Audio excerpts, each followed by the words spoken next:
Padre, gracias por las inescrutables maravillas de tu palabra, Señor. Son demasiadas, Señor. Y tú eres demasiado grande y hermoso para conocerte, Señor.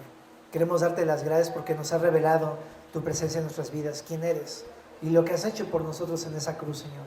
Te amamos y te pedimos que pues este tiempo de enseñanza sea de beneficio y tú afirmes y asegures las verdades de tu palabra en nuestros corazones y que pueda haber mucho fruto en el nombre de Jesús. Amén.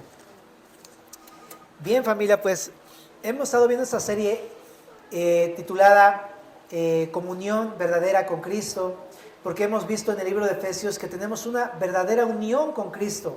Al creer en Cristo entramos a esta relación con Cristo.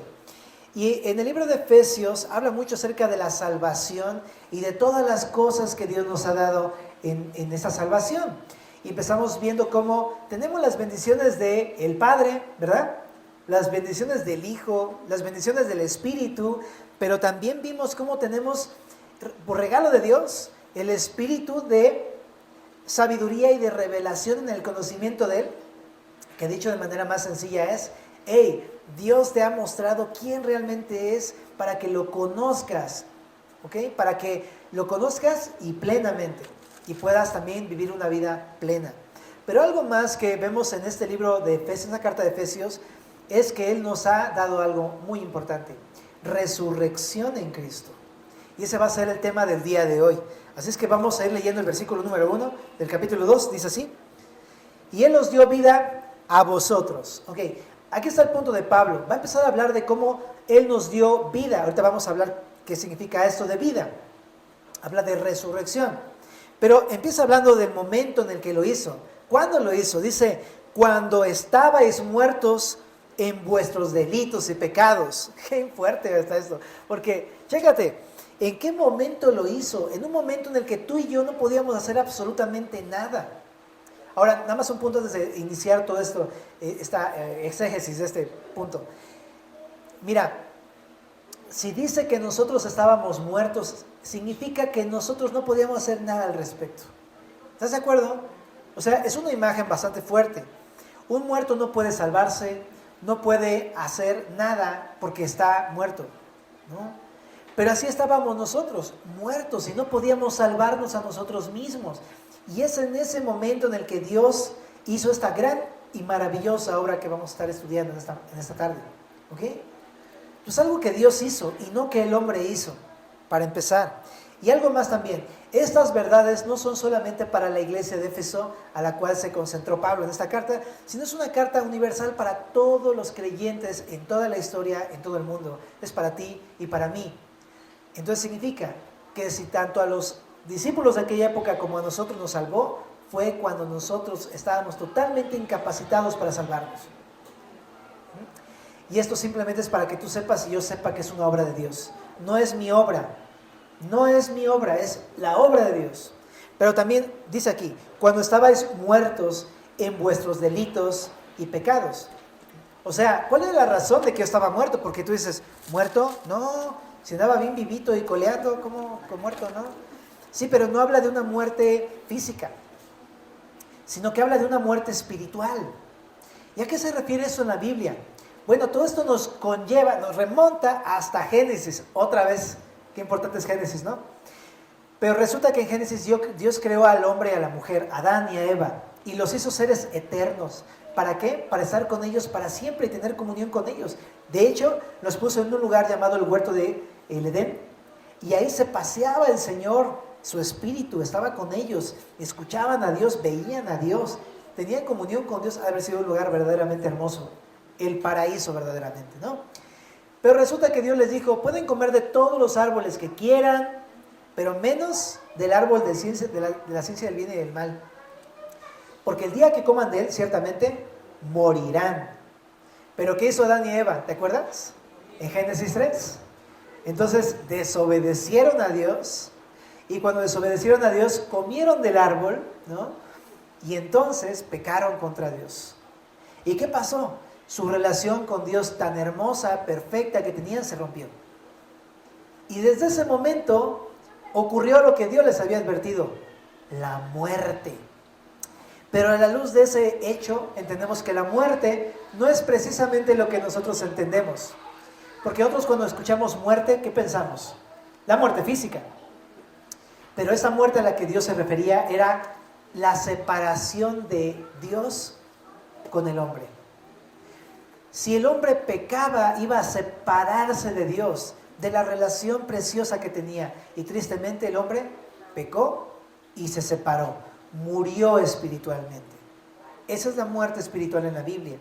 Y por supuesto, una de las consecuencias fueron la muerte física, porque a partir de Adán, aunque vivió 900 y tantos, ¿no?, murió. Y ahora lo triste de esto es que esta muerte espiritual ha pasado de generación en generación hasta el día de hoy. Al punto que podemos decir el día de hoy que no hay una persona que no muera. Y es una realidad tan triste, pero es el efecto del pecado. Es el efecto de la separación que tenemos con Dios. Ahora, precisamente regresando a Efesios capítulo número 2, verso 1, dice que nosotros, toda la humanidad, es decir, todas las personas del mundo, todos estábamos muertos en nuestros delitos y pecados. Todos, absolutamente todos, separados de Dios. La causa, el pecado. Los delitos y pecados, dice aquí, ¿verdad? Entonces, esa palabra delitos significa transgresiones. Es una traducción un poquito más, ¿cómo se dice? Eso, ¿no? Específica o bueno, eso. El punto está en que esta palabra transgresión habla acerca de una desobediencia o un quebranto de la ley, ya sea de manera voluntaria o involuntaria, ¿no? Es como aquí en la ley de la Constitución de los mexicanos, ¿no? La Constitución. Todos conocemos que hay ciertas leyes en México, ¿no? Y cuando tú, sabiendo que está mal hacer algo, lo haces, estás transgrediendo esa ley, ¿ok? Y algunas veces la hacemos voluntariamente y otras no tanto. Por ejemplo, en el reglamento de tránsito, ¿no? De repente decimos, vuelta continua a la derecha, vámonos, ¿no? Y de repente no te cae el 20 y dices, pues es que está en el reglamento de tránsito. Y después cuando te das cuenta dices, ah, caray, que no estaba ahí, ¿no? Y te para el tránsito en la esquina y te dice, joven, se pasó usted el alto. No, pues es que a la derecha es continua. No, joven, eso ya pasó hace varios años, ¿no? Y de repente te das cuenta, ¿en serio? ¿Que no está ahí? No, ay, perdóneme, es que yo no sabía. Pues sí, pero va a tener que pagar la multa. O sea, la infracción se cometió. A lo mejor no sabíamos, ¿verdad? Pero se cometió. Entonces, mi punto es, transgresión tiene que ver con desobedecer la ley de Dios, ya sea voluntaria o involuntariamente, pero eso es transgredir la ley. ¿Ok? Así es. Entonces, es la definición, ¿verdad? Ahora, por el hecho de darte la vuelta, aunque no sabías, eso de todas maneras es algo mal, que no sabías. Pero está mal. ¿Okay? Y de igual manera también dice ahí abajo, delitos y pecados. Y pecados se puede traducir como errores, como faltas, ¿no? Y quizás hace referencia un poco más a lo moral, pero de igual manera también se traduce como errar el blanco, es decir, sabiendo hacer lo bueno, no lo haces, pues, es errar el blanco. Y todos nosotros tenemos cosas que sabemos que están mal y aún así las hacemos. Y hay cosas que sabemos que están bien y no las hacemos. Eso es errar el blanco. Y aquí dice, ¿sabes por qué estábamos muertos todos antes de conocer a Cristo?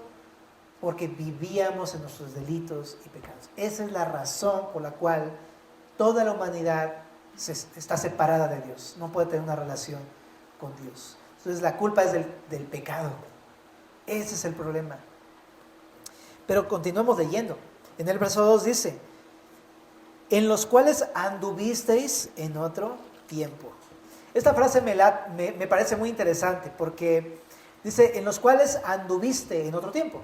Por supuesto, habla de algo que hacíamos en el pasado, ¿no?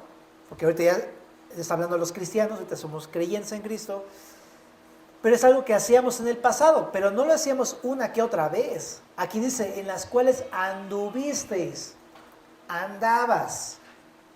Y esto es un hebraísmo que habla de un caminar constante. O sea, no es lo mismo dar un paso y equivocarte a dar una serie de pasos continuamente y no detenerte.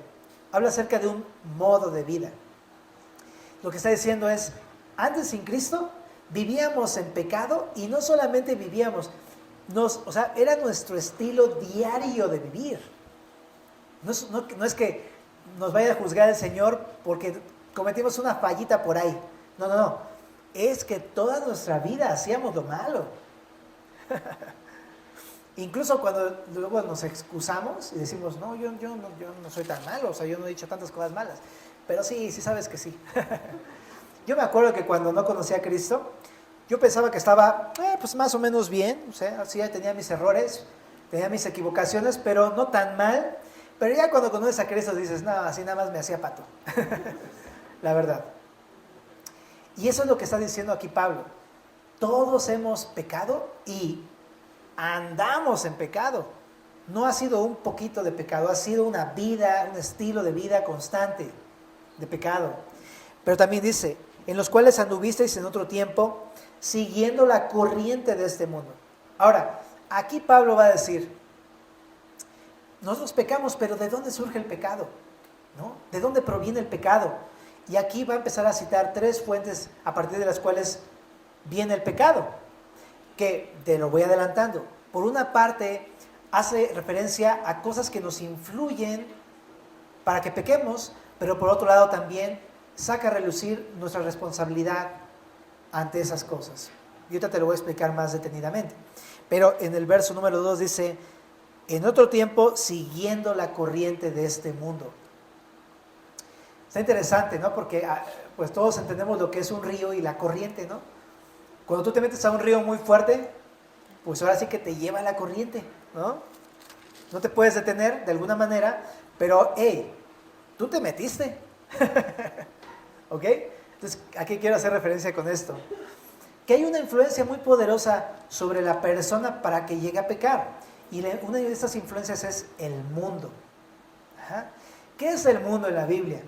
Bueno, el mundo en la Biblia no habla como tal del planeta, ¿no? De este globo terráqueo, ¿no? Sino más bien habla de un sistema que es tanto cultural como ideológico, como filosófico, de pensamiento, que guía a todo el mundo, ¿no? Simplemente lo lleva.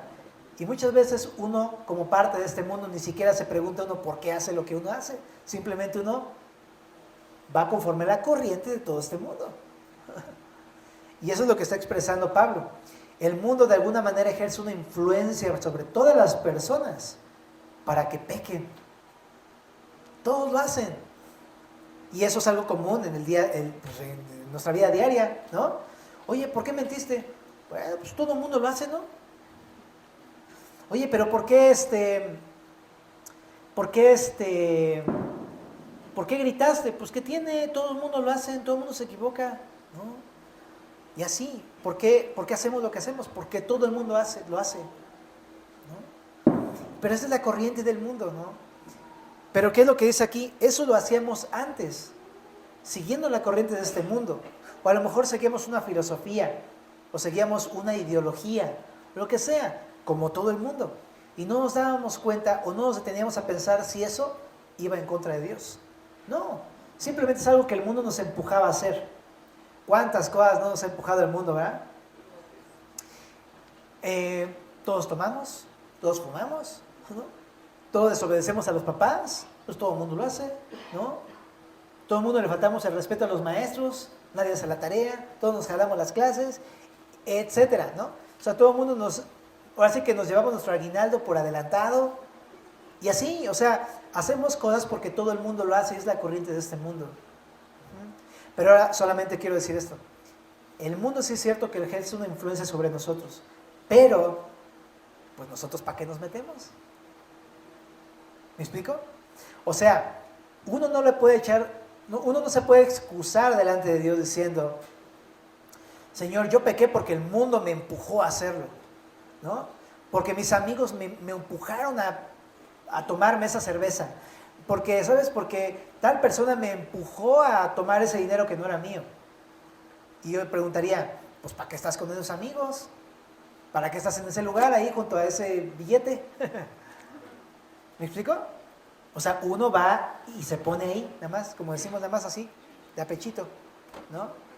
Y es lo mismo. Entonces no es que Dios tenga la culpa, pues ¿para qué nos pones en este mundo? No, uno va y acepta las invitaciones de este mundo.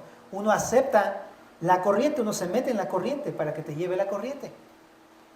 Así es que, pero si es una, por supuesto, una fuente que nos influye para pecar, por supuesto que sí. Pero acá también dice en la siguiente frase, conforme al príncipe de la potestad del aire, el espíritu que ahora opera en los hijos de desobediencia. Otra fuente es el diablo, ¿no? Que aquí le llama el príncipe de la potestad del aire. Esta palabra príncipe significa principal o líder. Es el líder de la potestad del aire. ¿Qué significa esto de la potestad del aire? Bueno, hace referencia no al aire físico, no es que el diablo es el que produzca estos tornados necesariamente o las grandes tormentas, aunque quizá, pero más bien creo que se refiere a el mundo espiritual, a toda esta huestes celestiales, a todos estos principados de seres espirituales que se rebelaron contra Dios, y Satanás es su líder, ¿no? Entonces lo que está mostrando es que hay otra fuente de maldad, que es el diablo, el cual gobierna sobre todos sus ángeles. Ahora, hay algo muy interesante, porque dice, el espíritu que ahora opera en los hijos de desobediencia. O sea, lo que está mostrando es que el diablo sí ejerce una influencia sobre las personas. Pero ojo, nosotros no podemos decirle a Dios, no, pues yo no tuve la culpa, yo no quería, pero el diablo, mira, ¿no? El diablo me ofreció esto y pues yo caí porque pues él me lo dio, ¿no? Uno podría pensar así, pero chécate lo que dice bien la frase. El espíritu que ahora opera o actúa, ¿en quiénes? En los hijos de desobediencia. Una traducción más clara dice, actúa en aquellos que se han negado a obedecer a Dios. Es decir, si tú y yo nos hemos negado de, no quiero hacer tu voluntad, no quiero, eso no me gusta, no me parece, no estoy de acuerdo. Ok, pues entonces no lo hagas, pues. Si no quieres hacerlo, ok. Pero te tengo una mala noticia, que vas a estar bajo la influencia de alguien que no es muy buena onda, que digamos, el diablo. Y desde ese punto de vista, ¿sabes qué? Uno no se da cuenta como no creyente, antes de conocer a Cristo, ni idea nos pasaba esto por la cabeza, de que realmente al negarnos a obedecer a Dios y creer en Cristo como nuestro Señor, realmente estábamos obedeciendo al diablo. Y todo lo que Él nos decía era como, sí, y todo simplemente por la obstinación de no obedecer a Dios. Como estábamos en rebeldía, pues simplemente decidíamos aceptar las cosas que nos pedía el príncipe de la potestad del aire, ¿no? O sea, es bien clásico como hijo, como adolescente o como joven, ¿no? Nada más por llevarle la contra a tu papá, haces lo que sabes que está mal, pero no te importa, la cosa es llevarle la contra a tu papá. Igual, cuando uno está en rebeldía contra Dios, no importa si está mal. A lo mejor yo sé que está mal, pero quiero llevarle la contraria a Dios, ¿no? Pero lo triste, te digo, es que cuando hacemos esto, el diablo opera sobre los hijos de desobediencia. Jesús tuvo una vez un encuentro con unos religiosos que iban al templo. Y entonces le dice, nosotros tenemos un padre, Abraham.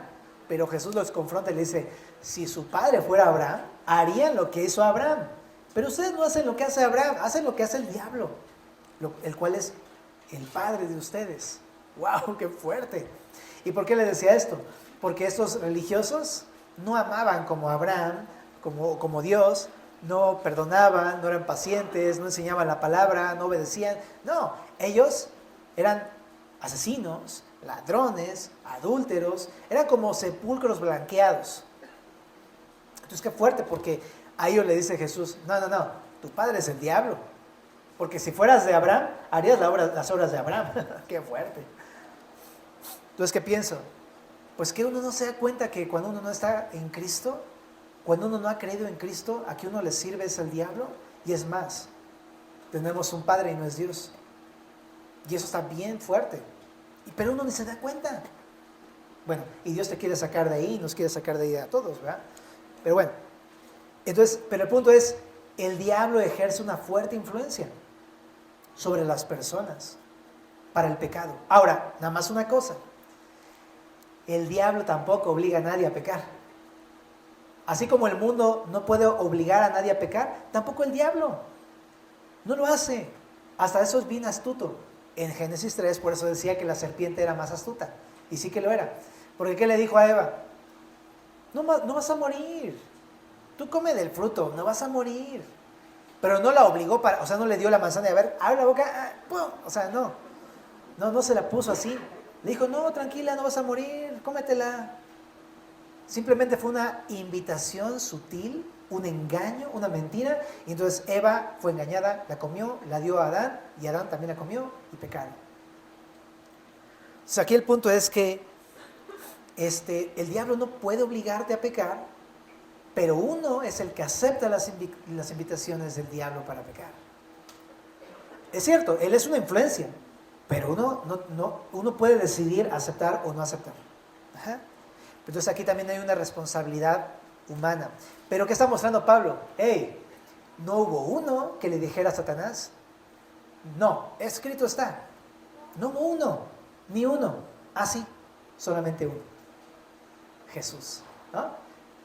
Fue el único en toda la historia que dijo al diablo y a la tentación, escrito está, no, al Señor solamente adorarás. Punto. No solo de pan vivirá el hombre, sino de toda palabra que sale de la boca de Dios, tan.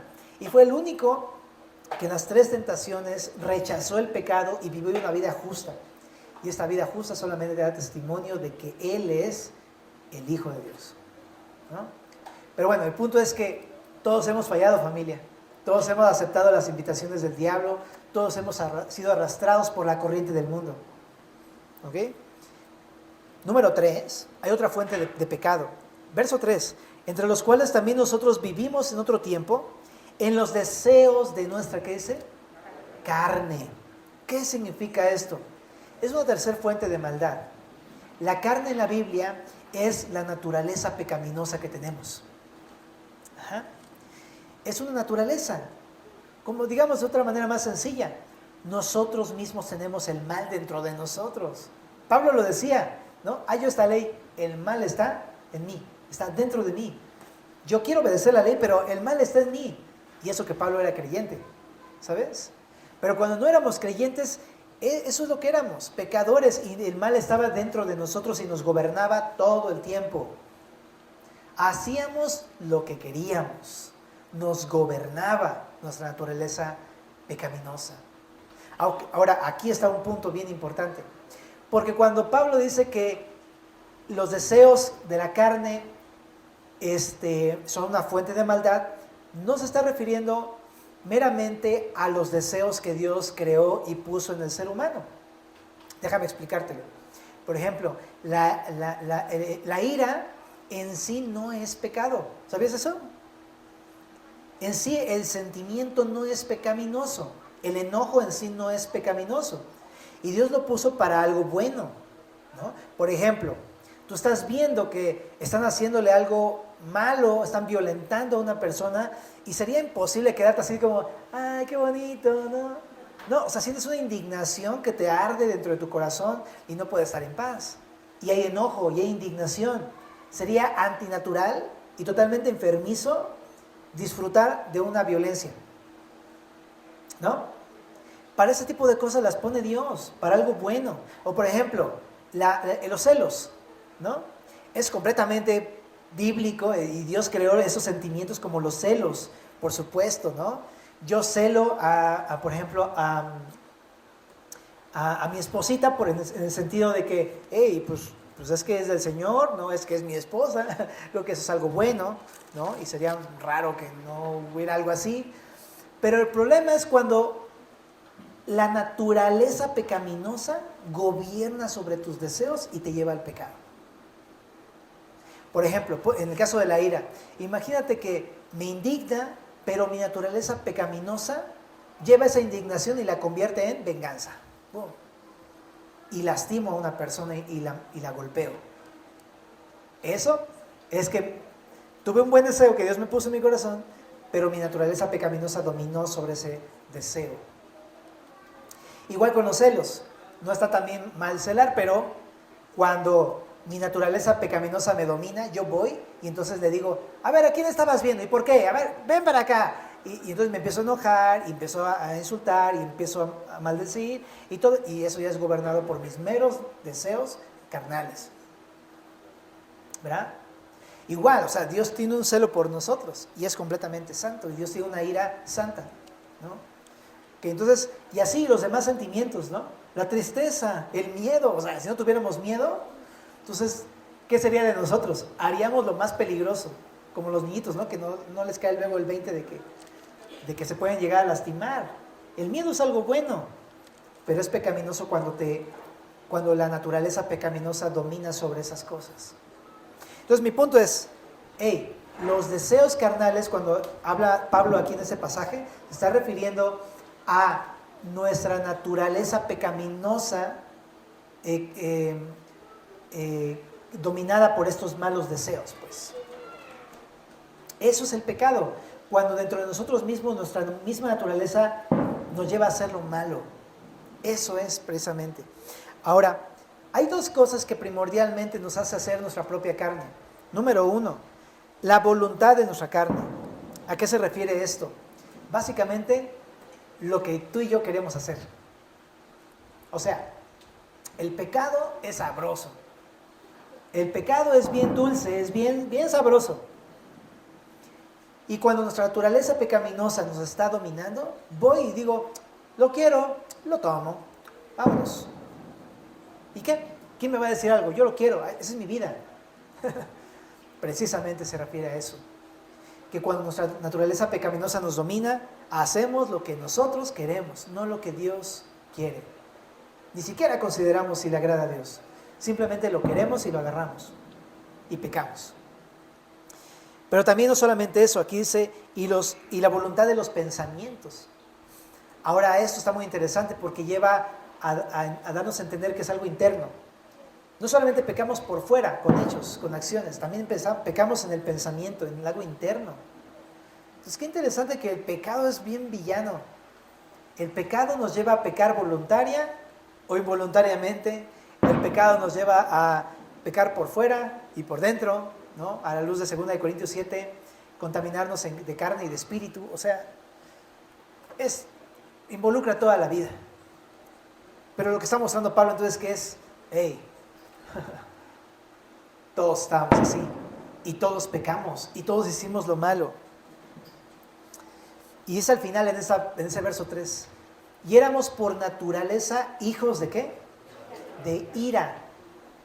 ¿Qué significa esta frase, hijos de ira? Bueno, está un poco complicado, ¿no? Pero te voy a dar un comentario que escuché, ¿ok? Es como si la ira, este sentimiento de odiar a Dios, fuera nuestro Padre y nosotros hubiéramos sido engendrados por este odio hacia Dios. En ese sentido, cuando dice que somos hijos de ira, está hablando de que nosotros, nuestra naturaleza es la rebelión contra Dios. ¿Se entiende la idea? O sea, algunos proponen este significado de esta frase. Éramos, antes de conocer a Cristo, por naturaleza, rebeldes. Eso es lo que significa. Y pues sí, ¿cuántos de nosotros no nos acordamos, no? Enojarnos contra Dios. Pues sí, claro, éramos hijos de ira, contra Dios, enojados contra Dios, peleando contra Dios. Y por tanto, merecedores del castigo divino, ¿no? Pero aquí surge la pregunta, bien interesante, es ¿cómo? Estamos hablando de que Efesios es un libro en el cual dice que Dios viene a salvarnos. ¿Y cómo es que dice aquí también que Dios castiga a los que se rebelan contra Él? ¿Qué no es un Dios de amor? ¿No? Creo que siempre nos pasa este tipo de preguntas. Pero déjame proponerte esta respuesta.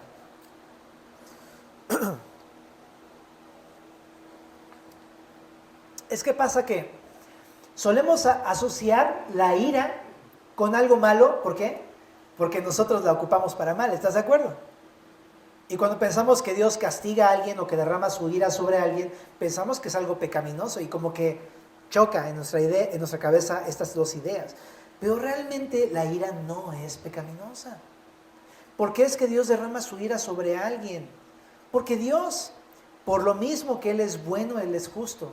Y es un Dios de amor y no está dispuesto a tolerar lo malo, porque lo malo destruye, porque lo malo separa al hombre de Dios.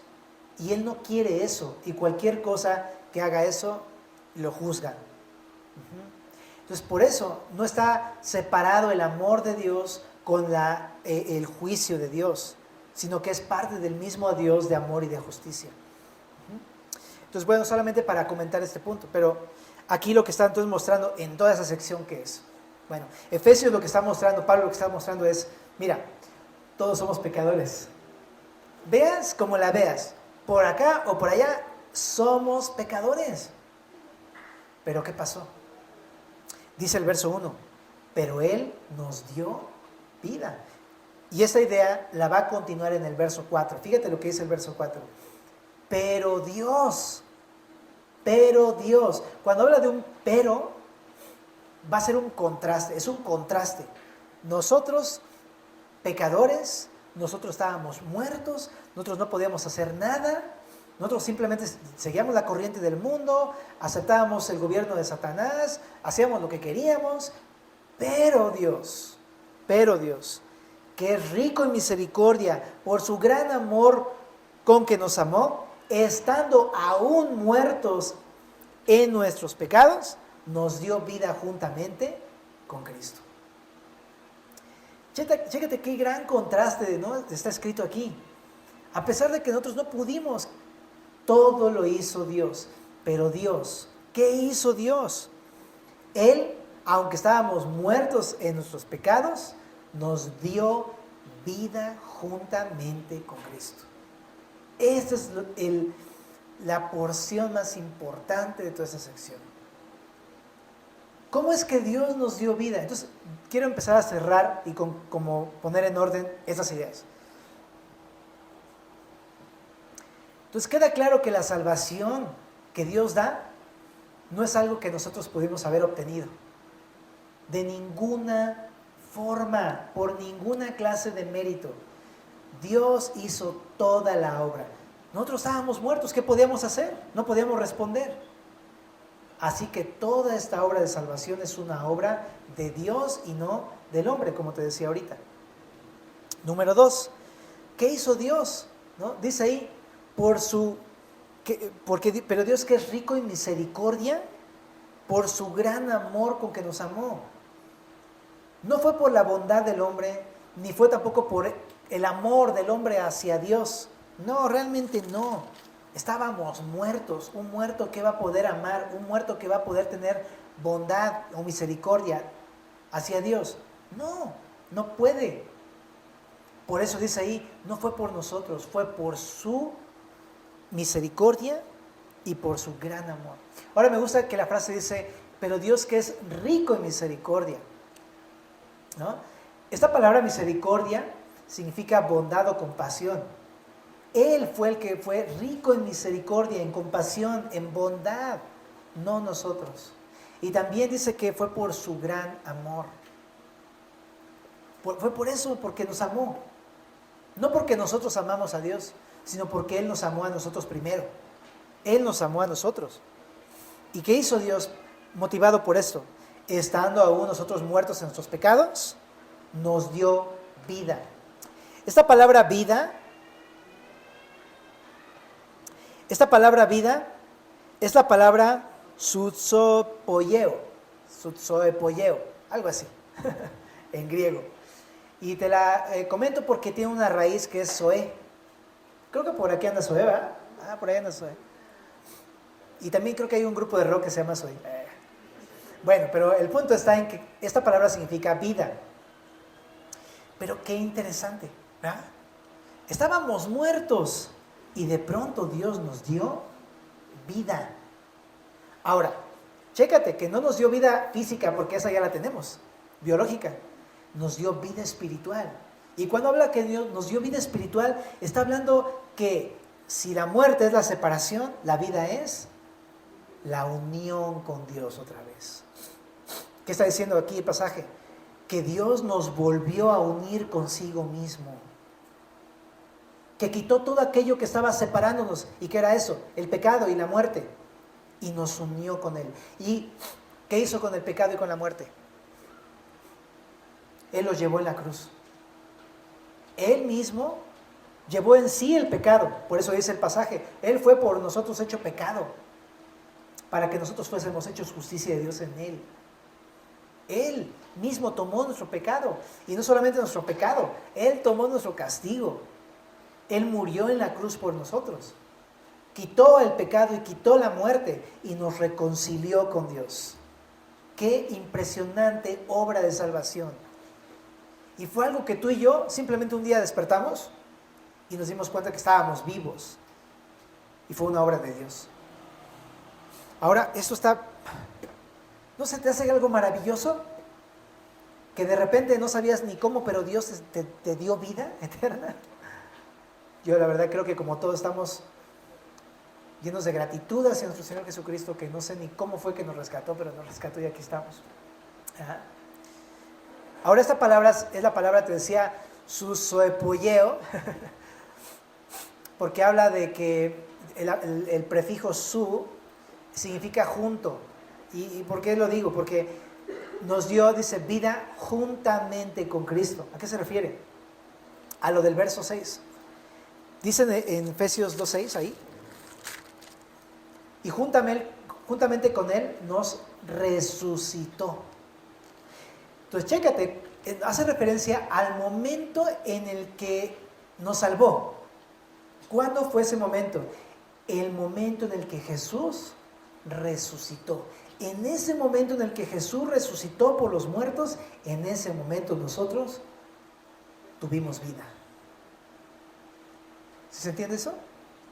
Ahora, chécate esta. Y tú dices, ¿cómo si yo todavía ni nacía? Fue hace 2000 años que Jesús murió y resucitó entre los muertos. Pero es que chécate, ese es el famoso ya, pero todavía no, que hablamos en el capítulo 1, ¿te acuerdas?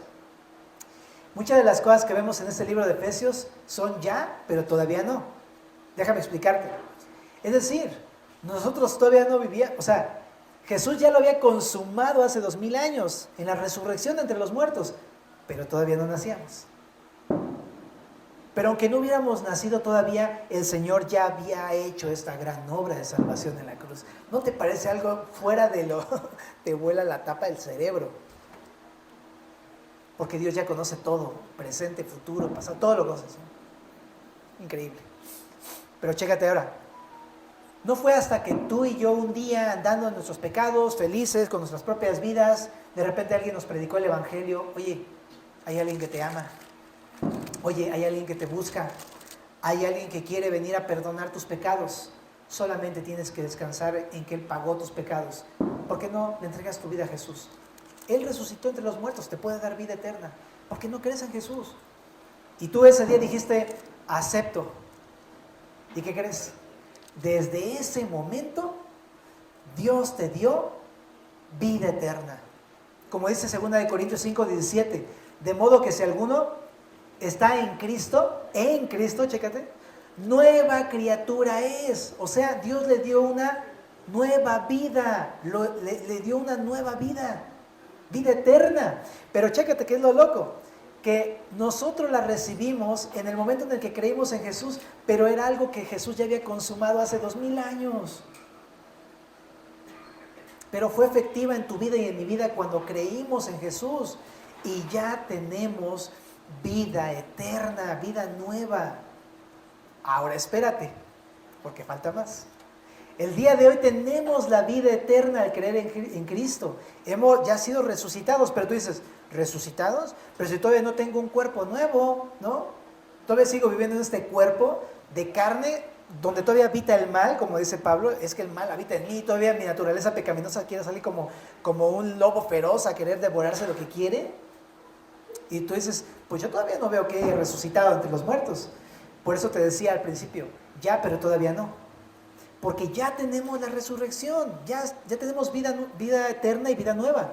Pero en un momento se va a consumar cuando el Señor Jesucristo nos resucite corporalmente. Entonces algo que ya, pero todavía no. Qué impresionante, ¿verdad? ¿Estás de acuerdo? Pero entonces, ¿qué quiero decirte con esto, querida familia? Lo que quiero decirte es que Dios te amó tanto y ha sido bueno, tan bueno contigo, que aunque tú y yo somos tan pecadores, tan, pero tan pecadores, nos ha dado el regalo de tener, de haber sido resucitados entre los muertos cuando creímos en Jesús. Y es algo que Él consumó, que el día de hoy ya podemos disfrutar y que un día va a ser consumado por completo cuando Él nos llame a la resurrección corporal. Porque te amó.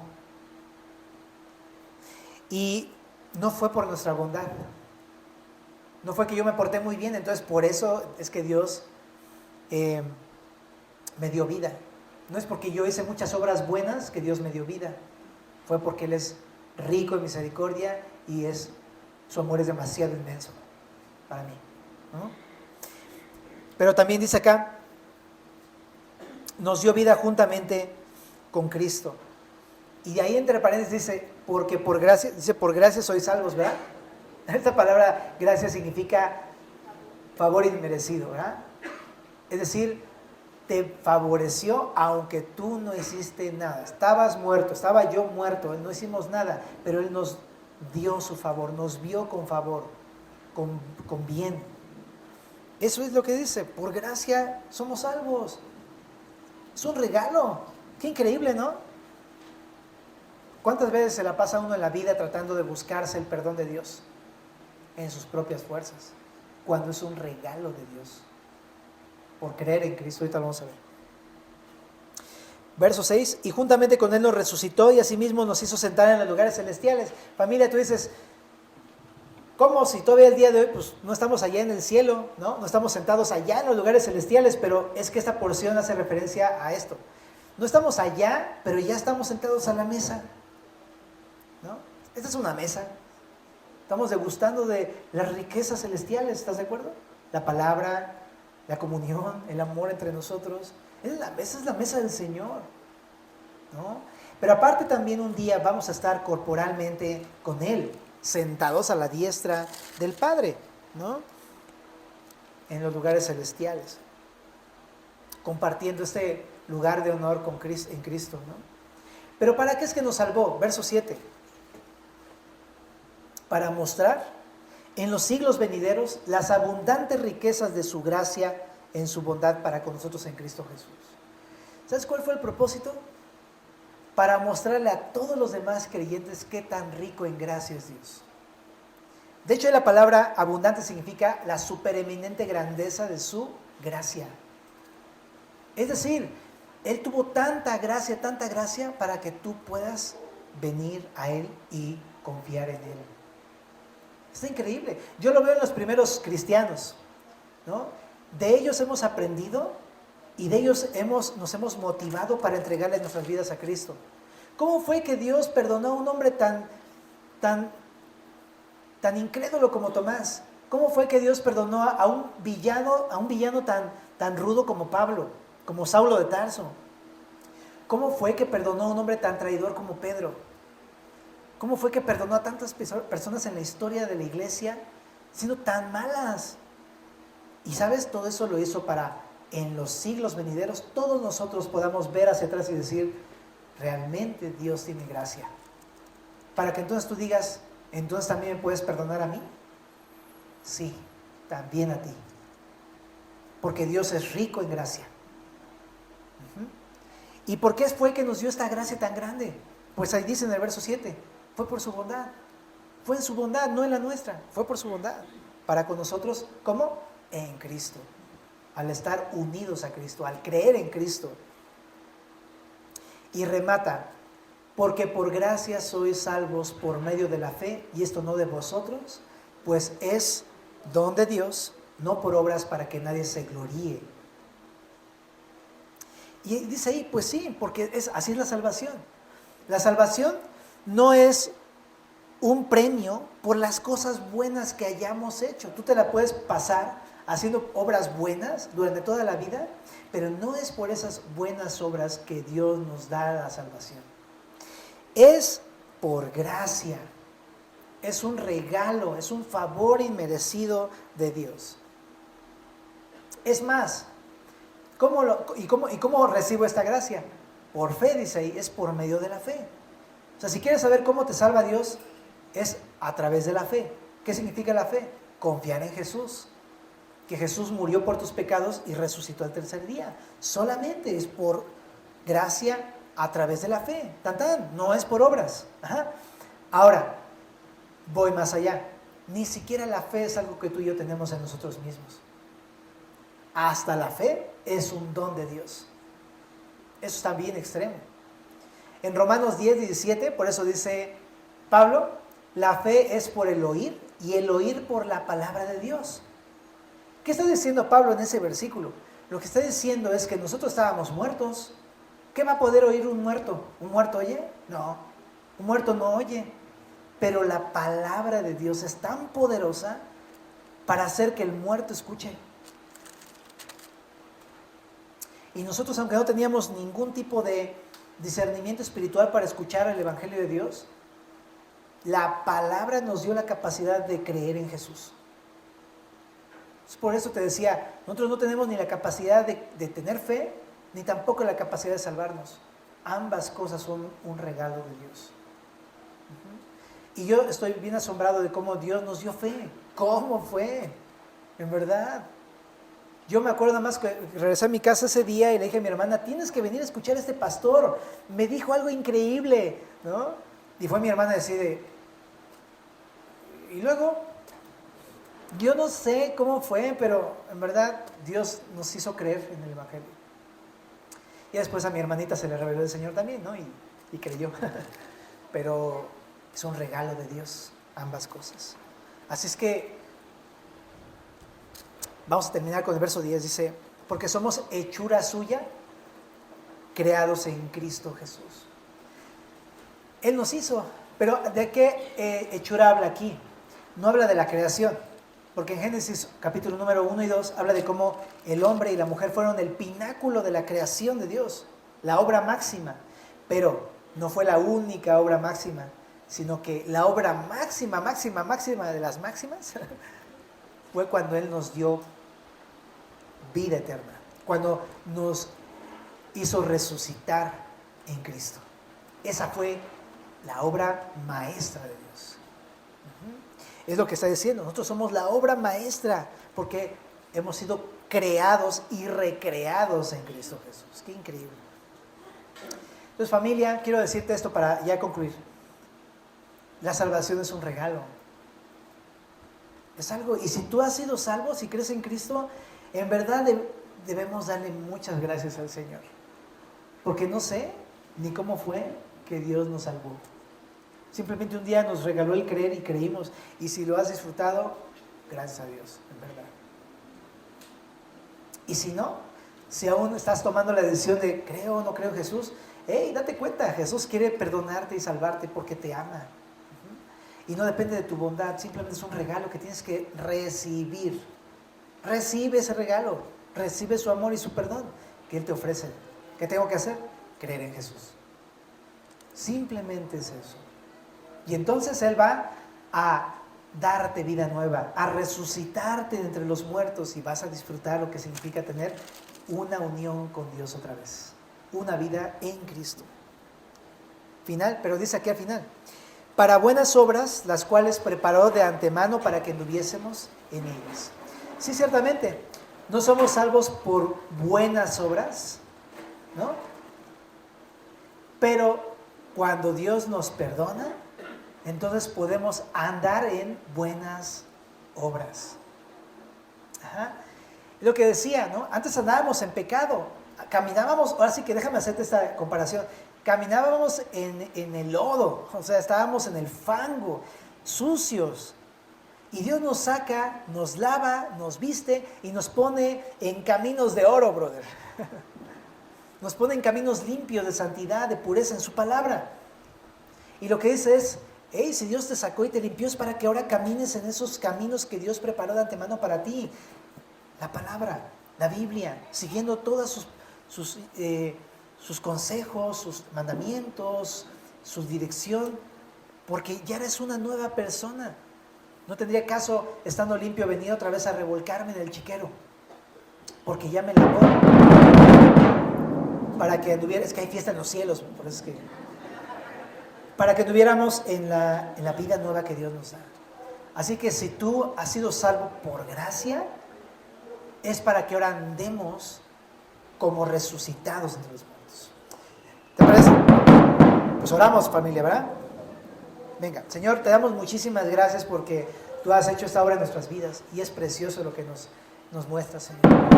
Te damos gracias por la fe, por la gracia derramada en nuestras vidas. Y te pedimos, Señor, simplemente que nos ayudes a vivir en esas buenas obras que ya has preparado de antemano para nosotros. Pero si hay alguien aquí entre nosotros, por favor, que está dudando de su fe, te pido que tú afirmes su fe, de que esto es un regalo, Dios, y pueda estar firme en eso, y pueda darte la gloria con eso. Si hay alguien que está pensando que a lo mejor no puedes perdonarlo, te pedimos que tú le convenzas de que tú le amas, Señor, de que tú eres perdonador. Y si hay alguien, Señor, que está pensando que por sus buenos méritos va a llegar al cielo, también convéncelo de que no es así, Señor, porque sabemos que tu salvación es un regalo. Así sea, Padre, y te alabamos y te bendecimos esta tarde en el nombre de Cristo.